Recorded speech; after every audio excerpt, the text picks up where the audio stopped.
nakikita ko kasi sa social media ngayon, ang pinapakita lang nila, yung negative sides lang na hindi pinapakita nila kung bakit nasasabi na mamaya na, yun lang lagi ang nakikita. Pero dapat ipapakita nyo yung whole video. Mga short clips lang na kumakalat niya na ito na ang attitude niya. So, ayun kayo eh. So, dapat, kung bakit ko ginagawa yun, may full video yun eh, mahaba yun.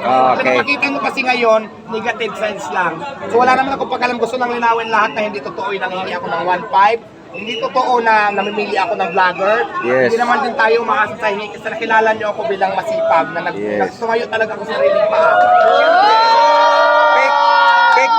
Fake news. Sa akin ng resibo na parang gusto lang ibaayaw ko bigyan. Hindi ko yan hiningi. Although nagpasalamat ako dahil sa blessing. Alam nga naman tanggihan ko na nag-offer sa'yo ng blessing. Correct. So yan, malinaw lang po yan talaga na hindi po tayo ganon. So ngayon kasi may mga vlogger na gustong sarain ako. Gusto talagang, hindi ko alam kung anong motibo nila sa buhay. Basta laban lang. Importante dito, sinabi ko na to, hindi ako ng agrabyanong tao. Lumalaban ako ng patas na paraan. At saka wala akong taong inaapakan. Correct. Magpapatuloy ko lang yung pangarap ko walang gusto ko sa buhay. Sana ganun din kayo.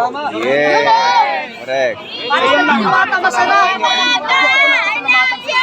Yung friend ko para pala sa inyo nakakilala si Ambassador, si Sir Lister Olalia. Maraming salamat. Yes, thank you, sir.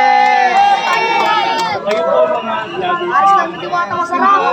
Kung may diwata pala,